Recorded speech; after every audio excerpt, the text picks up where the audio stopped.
everybody, welcome to my channel. I'm Sarah, this is Tusa, and this is the Nomad Chronicles.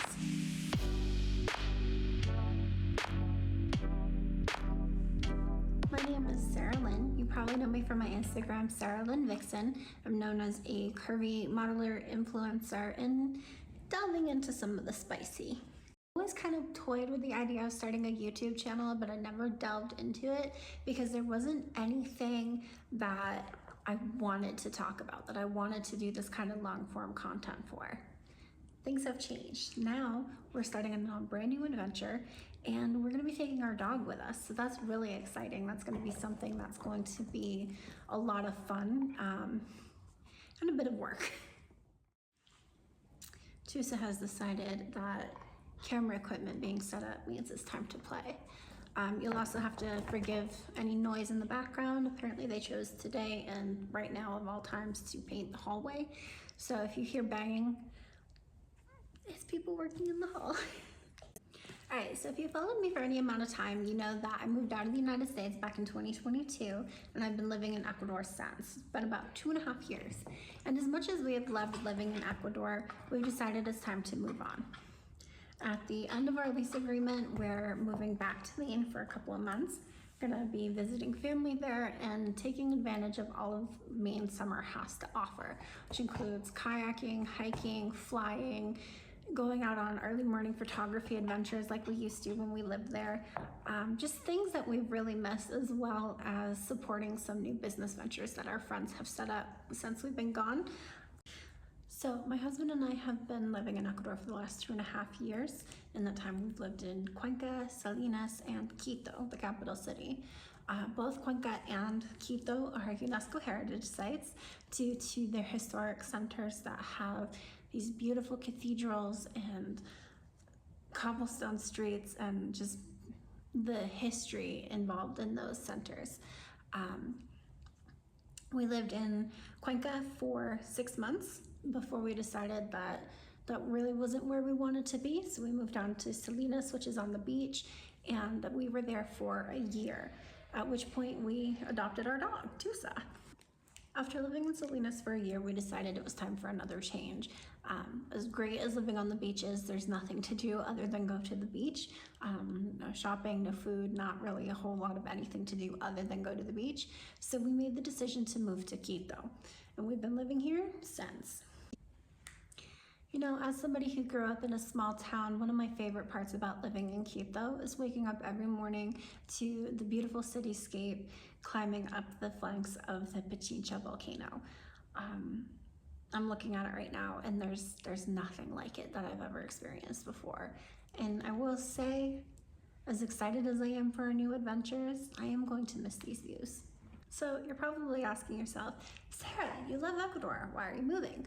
Well, things have been a little unstable here for the last 6 months. Since January, the government has been battling cartels and cartel violence that has steadily been on the rise since the pandemic started back in 2020. Between that and just needing to get back out there and feel a sense of adventure again, we're working on the process of moving out of Ecuador. So moving out of Ecuador means that we need to find somebody who can ship the stuff that we want to keep back to the States, mostly just books and photographs that we've printed of my husband's work since we've gotten here, and his camera equipment, because not all of it's going to fit in our suitcases. That also means we've got to get Tusa prepared to go to the United States, which is a bit of a process. It requires her to be up to date on her rabies vaccination, which she is.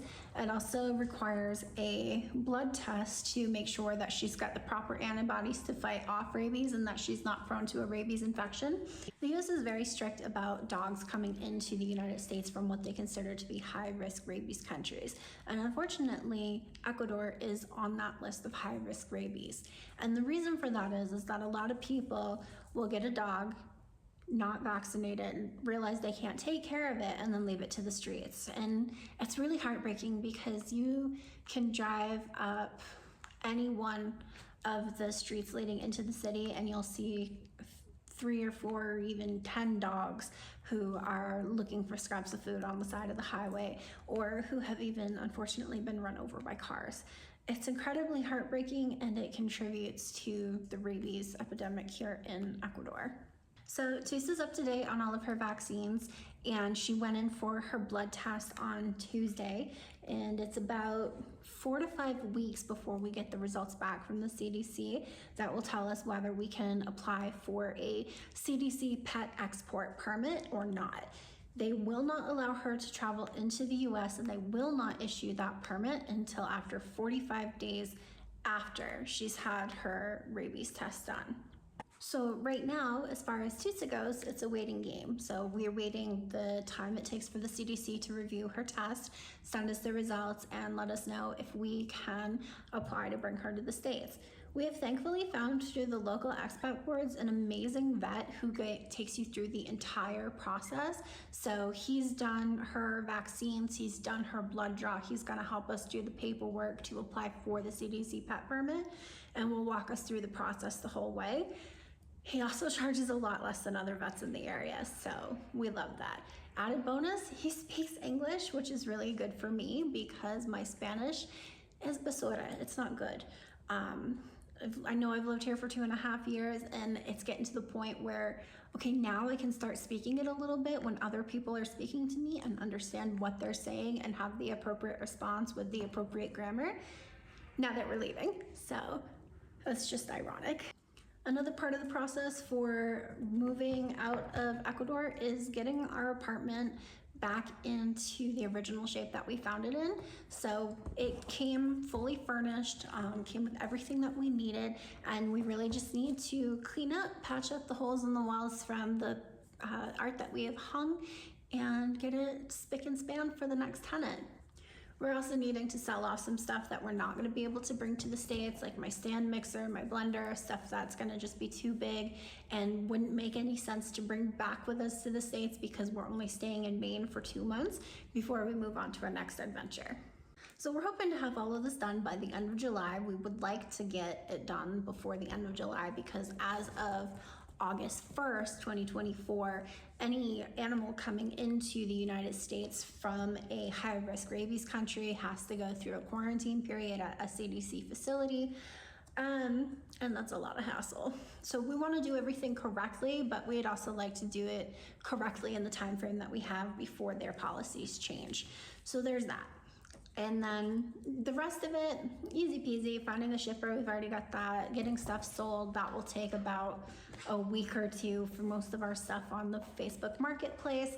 And then we're off to Maine, and that will be an exciting new adventure because Tusa has never been on a plane before.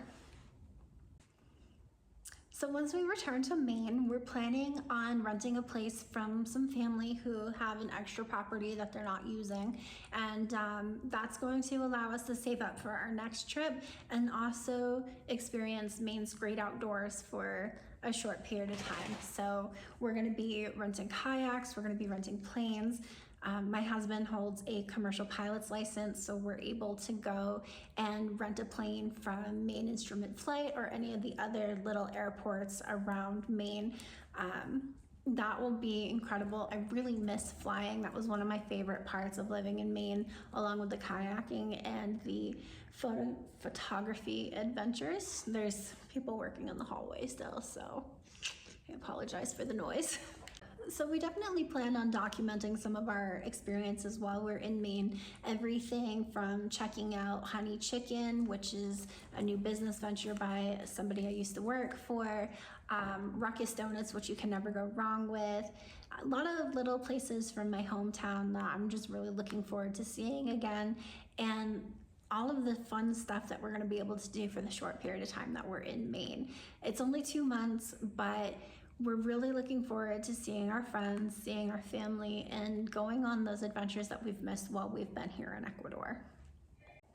So the goal of this channel is going to be sharing our traveling adventures with you and our traveling tips, especially if you're looking to travel with a small dog. There's a lot of information out there about traveling with your pets and different requirements for different countries and what you actually need. And what you will need for like visa requirements or anything like that if you're looking to actually move out of the United States. We know that things in the United States are very chaotic right now, and we had initially been talking about moving back to the States permanently, but the more we paid attention to what was going on, the more we were just like, you know, we're kind of trading one not great situation for an even worse situation. So let's visit and go somewhere else after we're done visiting. Our goal is to be out of the United States and into our next destination before the 2024 elections, because we just feel like no matter what happens there, it's gonna be too much. And we kind of like the freedom of being able to move to any country that we want to, even if it's for a short period of time, and maybe even experiencing like slow traveling. Like this is the new trend of like, okay, we're gonna spend like 2 months in one country and we're gonna explore as much as we can in that 2 months in that country and then move on to the next one. So we're kind of looking forward to doing that as well. So if this is stuff that you wanted to do and you wanted to start maybe looking into, follow along, and we can't wait to share it all with you. So that's it for today. Tusa and I will wish you a fond farewell. If you like this content or you want to follow along, don't forget to hit the subscribe button and hit the notification bell so that you can be alerted to some videos or all videos. Hope you enjoy the rest of your day. Love you, bye.